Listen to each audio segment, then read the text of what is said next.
Assalamu alaikum. We have been joined today by Abu Bakr Abid, who is a 22-year-old Palestinian student who has come to Ireland, who has escaped Gaza to come to Ireland for medical aid as well as to finish his education.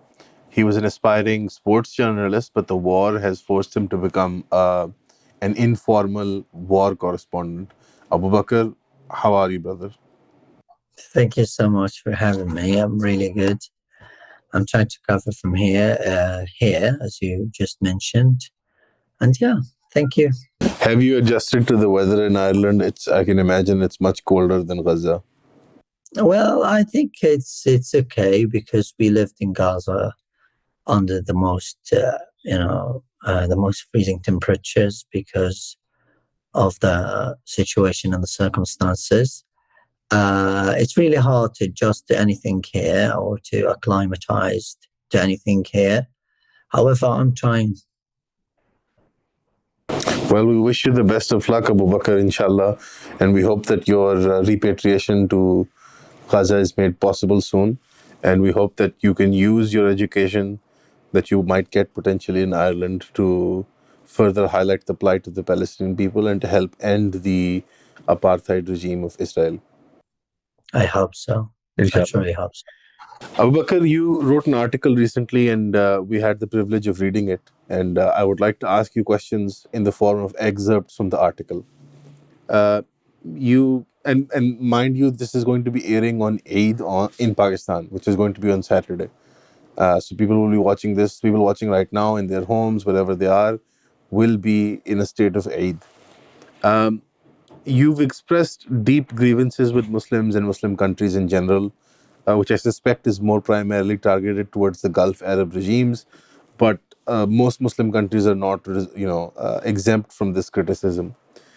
Is that they have had a complete inaction and complicity in the suffering of Gazans.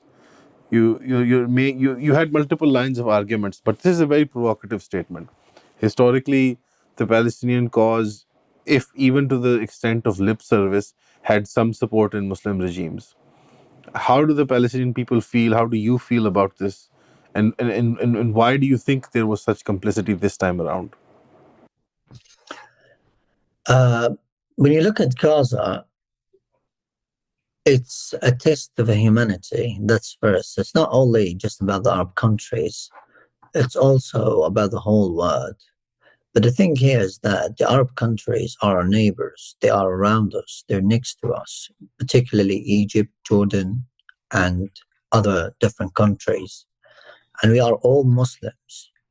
So we've seen over the course of the past 20 months in particular, how many times Arab leaders were sitting with the American president who is funding the genocide in Gaza, and how many times they have been breaking bread with Israel, and how many times they haven't, or they have even strengthened the relationships with Israel and the Americans. And even in the Arab countries, there is no protest being held because of the oppression those leaders are enforcing or are inflicting upon the people. So there's not only inaction, but also clear, obvious, huge sense of complicity, because if you look at the Arab countries, their airports are being used by the American military to supply Israel with weapons, and those weapons are used to kill people in Gaza.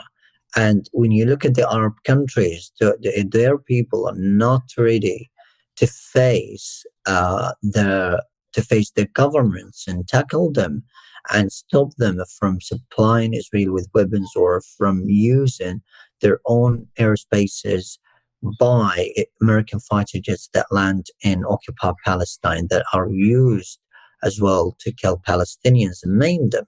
So here is the point, that all of this, and also in the Arab countries, because I was in Amman for a day, I saw that many people are still trading with boycott companies, or with companies that are on the BDS list, and many people are still consuming boycott targets like Coca-Cola, Pepsi, Tesco, and other types of companies. So when you think about it, all this is making for their complicity. And that's why we feel very disappointed. That's why we feel that we are let alone, particularly by those Arab countries. And there is a huge lack of action there. The people are going ahead with their lives as if nothing is happening in Gaza. And people are not even taking care about of the people in Gaza. They're always afraid of their oppression in their countries, but they can change that.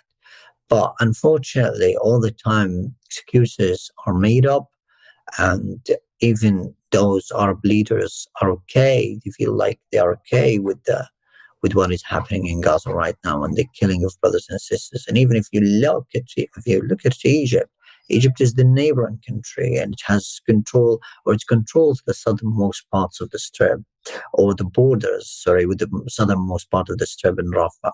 It can't open its border. Why Egypt is still silent and can't open its border? So Egypt should, there is an ongoing starvation in Gaza where children are suffering, where everyone in Gaza is suffering and they don't have access to water or food. Why Egypt is not opening the border right now? So this is the question. Why Jordan is not delivering aid into Gaza? Jordan in the previous times, they were airdropping aid.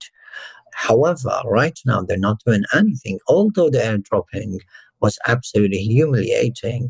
But now they're not doing anything. There is Eid coming right now. The Eid, people are going to slaughter animals and to try to get closer to the Almighty. What are they going to do with Eid? Eid is not important if you just think about yourself and slaughtering animals. Allah wants you to stand with the oppressed, particularly from the Muslims, because this is humanity and this is what Islam is about. But those Muslim countries are even helping the Americans and the Israelis to kill Palestinians in Gaza, and they cannot force Israel or the Americans to bring a ceasefire or to bring an end to the ongoing genocide. And when the Arab summit happened, when Trump visited the Arab countries, and he was very open to it, that whatever you want, those Arab countries, because they gave him trillions or millions of dollars, I don't know how much, they could easily say that we want a ceasefire, and they could force Trump to bring a ceasefire in Gaza. However, they didn't ask about that. That can tell you what you ever want to listen, which is that those Arab countries don't care about what is happening in Gaza. And whatever happens to Gaza, and already what has happened to Gaza, is, in my opinion, a Holocaust. And people know it's a Holocaust. They are not caring a whit about it. So that's why we're very disappointed by that. Okay, if you don't mind me mentioning to the audience that you yourself have suffered greatly in this conflict, and that you had developed a condition of malnutrition, That's and correct. yeah, and then that is why you were evacuated. Can we ask as to what the conditions were in which you left, and what were the practical steps? Like, did you leave via Egypt, and how does it work? Just to explain to the audience how difficult the whole process is. Well, in mid-March, last March, I was diagnosed with acute malnutrition because I'm already immunocompromised. And when I was diagnosed with malnutrition, I tried to find some medications. However, there are no proper medications in Gaza because of the ongoing blockade by Israel. At the same time, I tried to find food, but there's also no food in Gaza because Israel has been blocking aid into Gaza since March 2nd. So things have developed in a very bad way for me, and losing I started losing myself at that time, and I started losing weight more and more every single day. And then the doctors told me that, oh, okay, you need to find a solution. You need to go outside or whatever you can, try to rest yourself. I was reporting every single day, every single hour, and that required so much energy. So I had to stick to myself, stick to my reporting, whatever the circumstances were.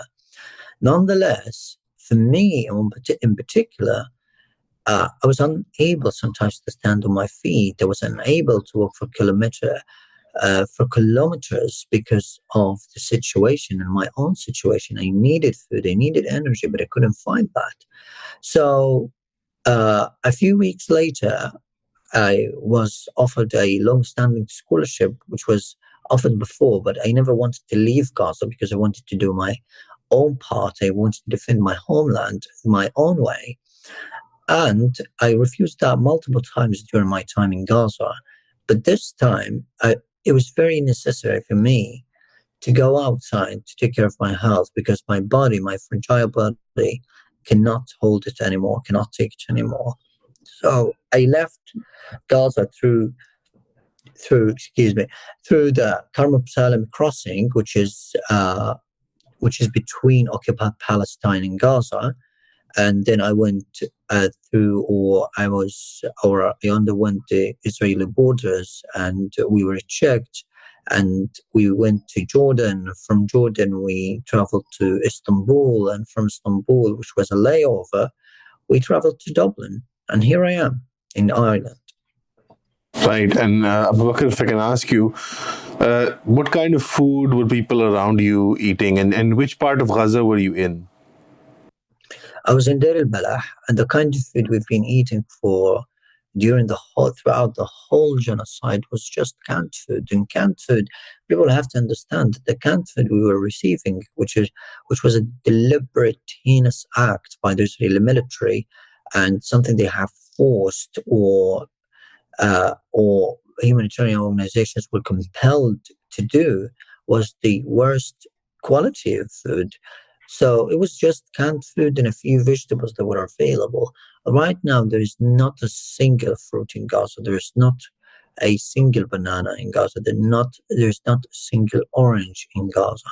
So people are lacking every source, and things are not sufficient for people. The sources are not sufficient. The medical supplies are not sufficient. So there's a crisis in every aspect of life in Gaza, and every aspect of life has been annihilated by Israel during the genocide. So it is truly hard to provide yourself while in Gaza with water and with food. 96% of the water in Gaza is contaminated. I was drinking contaminated water, and the food insecurity for people right now, when I left Gaza, was almost around 80%. Now it's about probably 95%. In Gaza right now, there are just a few hundred families who have flour, who have wheat flour. More than thousands and thousands of families do not have flour in Gaza right now. The prices are insane. 1 kilo, just talked to my friend in Gaza, just moments before talking to you, a kilo of potatoes costs around, right now, $25. A kilo of tomatoes costs around $10. A kilo of meat costs more than 100 USD. So when you think about the situation in Gaza, it is beyond the bombings, it's beyond the starvation. There is a crisis, a tragedy in everything. Do you think that the Western world, now that you're out and you're interacting with it, and the rest of the world, have an idea how hunger is being weaponized? Do people understand, do you think, or is it much worse than we can even imagine? It is much worse than anyone can imagine. And here in the Western countries, people do have some quite understanding. However, they still no one, because the news outlets doesn't give you literally what people are feeling. It gives you stats, it gives you news, Yes. and that's what it gives you. It doesn't give you anything except this. So people have quite somewhat a bit of misunderstanding of the situation and of what day-to-day life in Gaza. Nonetheless, the governments here are very ignorant. The governments here continue supporting the genocide in Gaza, which is a terrible thing to witness. And the governments don't want to listen to their people. Their people are here in Ireland. It's a lovely, it's a beautiful and an amazing country, and a very pro-Palestinian one. It's Palestine of Europe.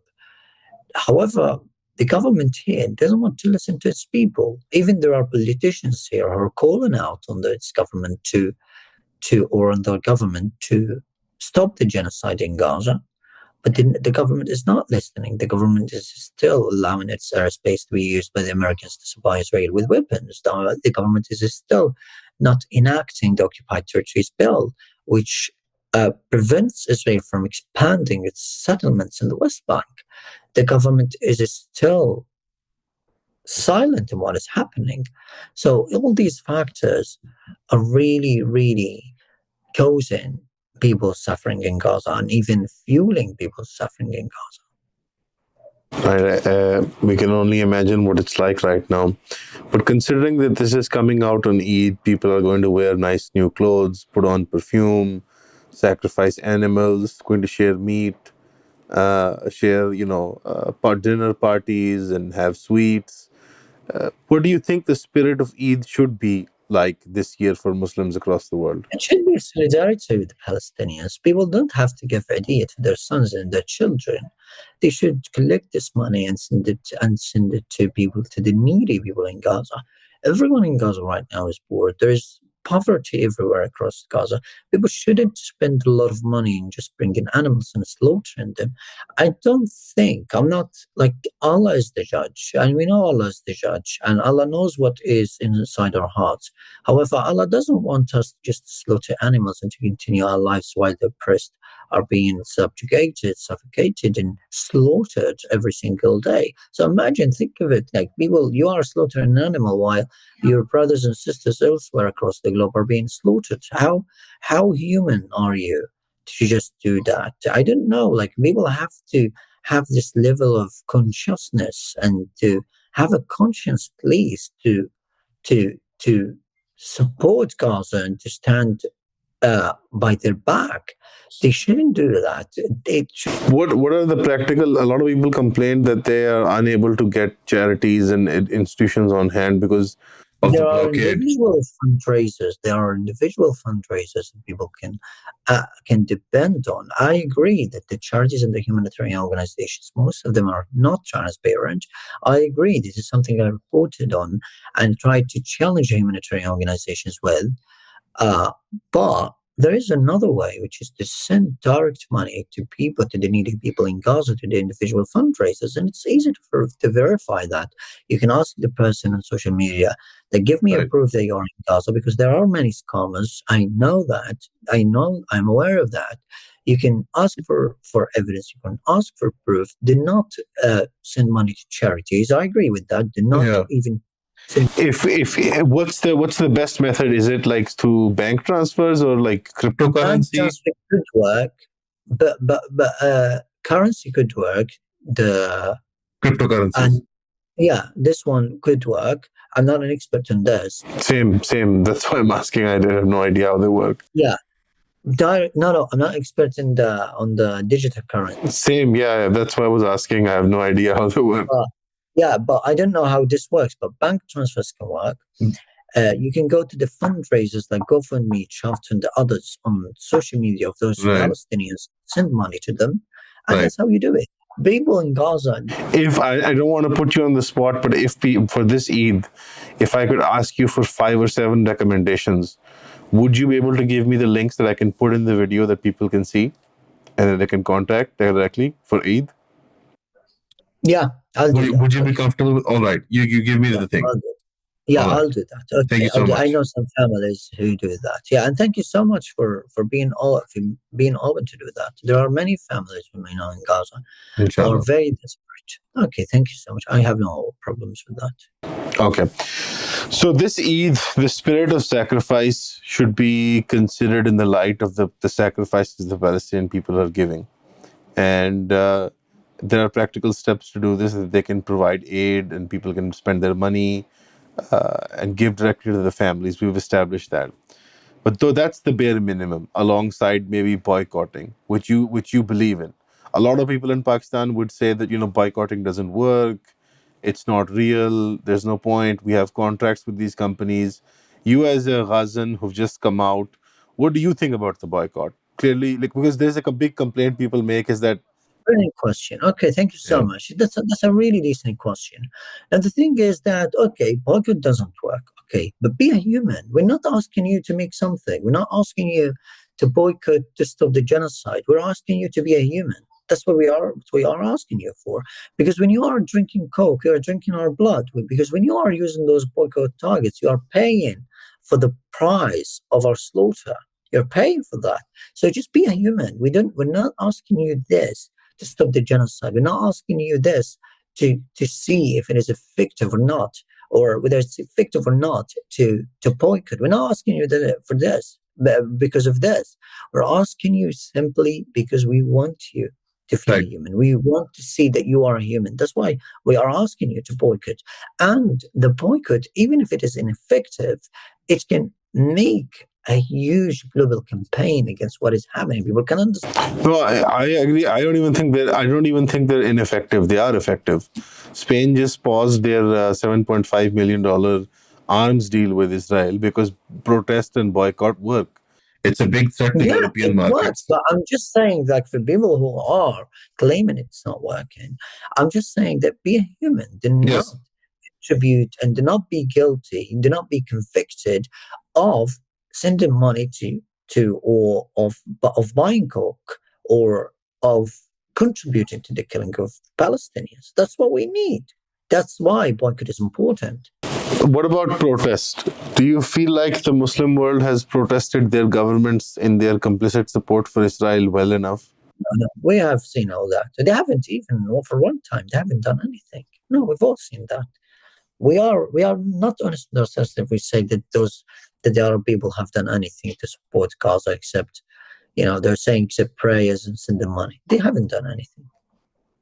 Why do you think they're so afraid of their government? Their governments are very oppressive, which is something I understand. And their governments are bootlicking the American administration. They cannot really, say no to the American government, and they know that they will be smashed if they say no to the American government or to the American administration. So they are very obedient for the American administration. And we know that the American administration is controlled by the Zionist lobby or by the Israeli lobby. So you can imagine that's why they are afraid. And there is a huge level of oppression there, subjugation and marginalization. That even I remember in November 2023, there was a man in Egypt who just waved the Palestinian flag in front of one of the embassies in Egypt. He's still detained. He was detained in November 2023. Right. So he's still detained. So the oppression and the subjugation and the level of injustice is insane. The same in Jordan. If you say free Palestine or something, you're going to be put in jail and you're going to pay a huge amount of money as a fine. And the same in the Gulf countries. You're not allowed to raise a Palestinian flag in the UAE, United Arab Emirates, but maybe you're allowed to raise an Israeli flag because of the Abrahamic Accords or whatever. So when you think about it, it's insanity.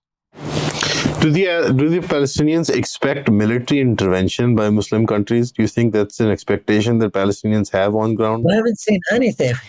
No, but as an expectation. They haven't intervened diplomatically. They intervene Right. militarily. Right. You know what I mean? No, we Yes. were not expecting anything. As I told you, we've been disappointed.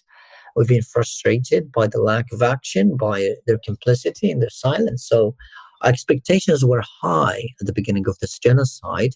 However, now we're not expecting anything from the Arab countries. What about the mood? The Palestinian people are known for their singing, for their dancing, for their bravery.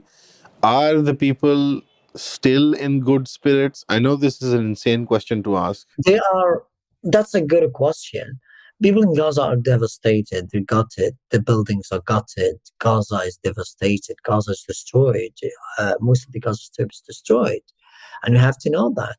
But people desperately want a ceasefire. They are dreaming of a ceasefire. They're very burnt out. They are very worn out. They cannot really just, continue genocide, continue living under genocide. That's 607 days, more than 607 days. So imagine the magnitude of pain, horror, grief. People have not still, grieved their loved ones. They have not still or they haven't yet mourned the deaths, mourned their loved ones' deaths. They haven't yet recovered from the pain, recovered from the trauma. They're healed. Their wounds haven't healed up yet. So people desperately want a ceasefire. But despite all that, they're still sticking to a glimmer of hope that things will change. They are unbreakable. And I can tell you the people in Gaza are very unbreakable and they cannot be broken by the weapons. They are still searching for life. They are still seeking out beauty, seeking out hope. They are still hoping that things will change for them in the future, although there's nothing that they can see or look at or behold to hope about inside Gaza, but they're still trying to live because they're human beings and they teach life. And Palestinians do teach life, do teach dignity, do teach how to be a proud human being because they have refused to kneel, they have refused to live in humiliation. So that's why you can see that people are still planting their fields and the devastated agricultural land or landscapes around them. People are still making food. People are still trying to find some joy, to try to go to the stadiums and play, to try to go and play football together, to relax in the sea. Despite the devastation, despite this huge scale, the massive scale of obliteration. Therefore, Palestinians in Gaza are, not because it was in Gaza, but are truly trying their best against all the odds, and they will defy all the odds. Inshallah, they will. What about the Madeleine that's coming in, the flotilla that is being led by young activists? I've had the pleasure of meeting some of those activists at a conference in Turkey. Um what do you see that as something that is going to be effective, or is that going to expose to the Western world? Point. We go back to the same point. I know that this flotilla and the Madeleine is not want to be that effective because of the amount of food they have. They don't have Right, that obviously. much amount of food. It's a symbolic, Will just yeah. suffice to probably, yeah, it's just symbolic, as you said, exactly. And it's just a little bit amount of food that could probably be sufficient to enough for a few hundred people. But them trying is defiance. Them trying is the purest of humanity. To try and sail across the sea for more than 1,000 miles, this is the purest of humanity. This is the essence of being a human being. And that's why those activists have risked their lives and are risking their lives. They are less than 72 hours right now from reaching Gaza. And I'm sure, because we know the Israeli apartheid regime, that they will be confronting this flotilla. And I hope they will not be harmed. And I hope that they will be okay. But they never agreed to be silent. That's what is good about them. They want to do something, and to be silent is not to be human. So for them, they want to do something because their governments are complacent, their governments are silent. So they are risking their lives right now just to do something for the people of Gaza. There are 12 people, but 12 of the bravest people on the planet. Probably they are, yeah. Do you think that Muslims could have done much bigger things than just like people, like for example, like Western observers have sent out the Freedom Flotilla, for example? Let's take that as an example. Yeah, it's as I told you, just reopen the crossings, massively diplomatically intervene, try to force sanctions on Israel, sever ties with Israel, and that's how you can do it. But the governments don't want to do that. That's just a simple. Do you think that the Arab public and the Muslim public, though, are with you? Most of them are with us. I'm not going to say all of them. Most of them are with us, but they also need to tackle their governments. They also need to pressure the governments to do something. Do you think the Westerners here are doing much more than what Arabs do? Yeah, well, and I suspect that that's a consequence of that they have more civil freedoms and liberties to protest their governments and to operate in their countries. Do you think that the Abraham Accords are over? That no Muslim is going to accept them now, even if the governments want to? I think there's a huge opposition right now against the Abraham Accords, and I hope that the normalization will not go on. But I have no idea what will happen in the future. But I hope the Arab countries will cut its ties with Israel. Uh, that the normalization will not happen again, because to normalize with Israel is to normalize the genocide in Gaza. Right. So do you think that at after this point, if anyone tries to normalize with Israel, they have sort of given up on the idea of any Muslim brotherhood of being, brothers and sisters with the Palestinians? Yeah, sure, 100%. Anyone who normalizes with Israel is the same, of course. So what do you think about people who talk about the two-state solution, for example? For now, look, we all know that Palestine is occupied, and Israel was built in the blood of hundreds and thousands and millions of Palestinians. A two-state solution can be achieved if there are peaceful people on the Israeli side. We're not here. Palestinians never harmed anyone. We're fighting for our homeland. We're not fighting for anything else. A two-state solution cannot be achieved while there are Smotrich, Ben Gvir, and those right-wing officials in Israel. And this is a homeland. We have the right to own it. We are the indigenous people to this land. We have the full right to own this land from the river to the sea, because it's our land. Then we can think about if Israelis can come or not. Right. And we always never had any problems with the Jews. So Israelis are different from the Jews. We cannot live with genocide and maniacs. We cannot live with soldiers who have been killing us. That's impossible. Those are people who have been killing Palestinians en masse over the course of time. So you cannot have peace while those people are there. But once we have seen over time the anti-Zionist Israelis and Jews, those people you can live with. Right. So there's a difference, right? Right. So indigenous Jews are one thing, but Israelis as settlers who have been involved in the detention, killing, torture, rape of the Palestinian people, it's just not possible. Also, fun fact, a majority of Israelis don't believe in the two-state solution. I mean, Yeah, 92, I think in the recent poll by the Ha'arts said around 90% or 80% something, they believe that the Gazan people must be expelled. do you think that the Israelis will be successful?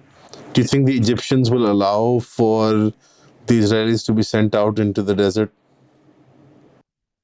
For the Palestinians, you mean? Yes. No, I don't think so. Not because of Egypt, of course, not because of Egypt, but because we're very defiant. We're very adamant to stay in our homeland. You know, people had the chance to flee Gaza during the first 8 months through the Rafah crossing, but they didn't want to.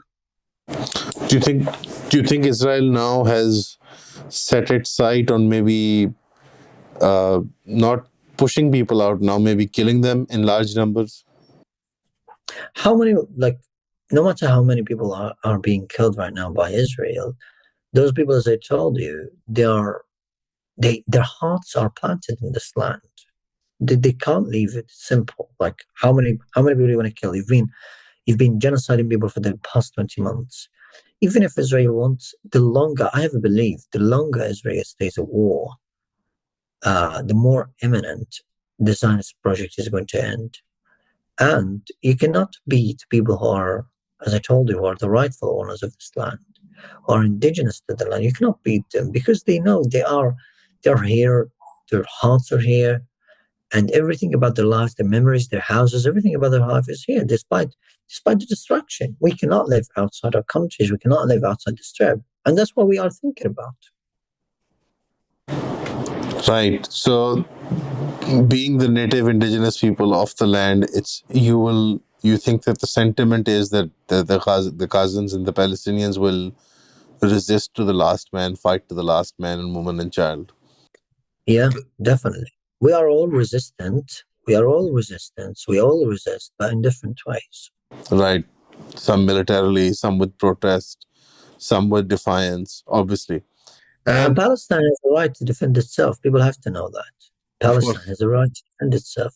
And under the international law, armed resistance is enshrined in the yes. international law. So we have a right to it. But speaking about international law and liberal institutions like the UN, like world organizations for human rights, Sick jokes, simply as that. They are very afraid to tell the truth. They have been waiting for months and months of mass slaughter and starvation to say it's a genocide, to call it a genocide. They're not here to force any sanctions on Israel. They are delaying everything as if the life of Palestinian doesn't matter anymore. They have always been causing us headache with their mere facades and their campaigns of human rights or whatever. But when it comes to Palestinians, those rules don't, or those laws do not apply. Uh, yeah, they're they've been complicit, in my opinion, very complicit. All right, one final question for the Eid thing. How does the money get actualized? Like, how does the banking work? Like, the families can pay through digital payments. Unfortunately, yeah, exactly. But Okay. families have to pay a commission to get money in cash, and unfortunately, right now, because of this sense of exploitation in Gaza, the Yes. merchants, salespeople, do not accept money except in cash because they are taking advantage of the situation. Right. So families right now, as by my understanding, they have to pay a 40% commission of a specific amount of money. So if one 40. wants to yeah, if someone wants to buy or to get $100, he has to pay $40 to get it. Right. So, everybody who's listening on Eid, we hope that you can remember the sacrifice that the Palestinian people have already given and will continue to give. So, from among the money that you're going to spend on Eid to buy animals, to buy sweets, to throw parties, buy clothes, maybe let's not do that this year. Maybe let's put that money into different charities, and beyond charities, especially directly paying families that are in Gaza. Abu Bakr and other people are putting people through to families directly. Wherever you might be in Pakistan or outside or abroad, wherever you are, you can directly donate to families in Gaza. And every $100, like you heard, up to $40 they're going to be paying just in commissions to get that money transferred into cash, to buy things that are inflated to the point that, like he mentioned, like Abu Bakr mentioned, that a kilogram of meat could be $30, $25. No, 100, Sorry, $110. $110. Sorry, but $25 for potatoes. Right? Was it potatoes? Right. It's unimaginable. I wouldn't want to put you through all of it again. That's why I didn't ask you for details and nitty gritty situations. And I don't want to know about anecdotes. I don't think we should force you to repeat stories. If you want to see, Abu Bakr's been on other platforms. You can follow Abu Bakr. They can follow you on Twitter or On Twitter Instagram. and I'm new on Instagram. And on Instagram. We'll put the links for Abu Bakr here. I didn't force Abu Bakr to repeat some of the stories and incidents that have happened in Gaza. I don't think you have to constantly repeat them. I don't think people need to be told. Everyone knows the stories. Everyone Everyone knows the knows. stories. The Yeah. stories are obvious. You can see you are watching a genocide live stream. It's live streamed and well documented genocide. You can see it. I've been reporting for the past 16 months. Right. And now it's 17 months or 80 or whatever. But you can see it's non-stop. It's non-stop slaughter of innocent civilians and children. Abu So Bakr, people are not listening. do you have a message for the people before we go? I help people feel our pain. That's what I always tell people, that feel our pain. Like when you go to the shopping center or to the market and you complain about the quality of something, remember that the people of Gaza wish that they could have a bit of what you are complaining about. Remember all the time that you need to be thankful for everything that you have in your life, because in Gaza, the worst thing that you have is a dream for everyone in Gaza. Remember that you have no bad days at all. Remember that the people of Gaza, the worst day that you have ever is the wildest dream, is the biggest dream anyone in Gaza wants to have, wants to live. Remember all the time that you need to feel our pain. When you eat something, remember that there is a population being starved. Remember when you have money that there's a very extremely impoverished population right now of 2 million people. Remember when you are pestered by your children. Remember that many thousands of children and thousands of parents right now have lost their children in Gaza. Remember when you are complaining about your wives, your husbands. People in Gaza have lost their wives and husbands. Remember that everything that you have in your life, everyone around you, is a gift, and you should keep that, because families have been torn apart in Gaza. Just be thankful to everything for everything. Be thankful to Allah, and at the same time, never ever complain about anything. Think about us, feel our pain, and just think about what the people, when you ever have something in your life, think about the people of Gaza. Feel our pain, understand it, so that you can feel human, and we can feel that there are people who are behind us. That's my message. Thank you so much, Abu Bakr. People need to feel the pain for the Palestinians in every moment of their life to understand and appreciate what's going on with our Muslim brothers and sisters in Palestine, and that they can be forced that way, that hopefully that pain will reach a critical mass where they're forced to do something against their governments to force them to help the Palestinian people. Abu Bakr, thank you so much. And see you soon, inshallah. We'll all see you soon in free Palestine, in free Gaza. I hope so. Thank you Inshallah. so much. So.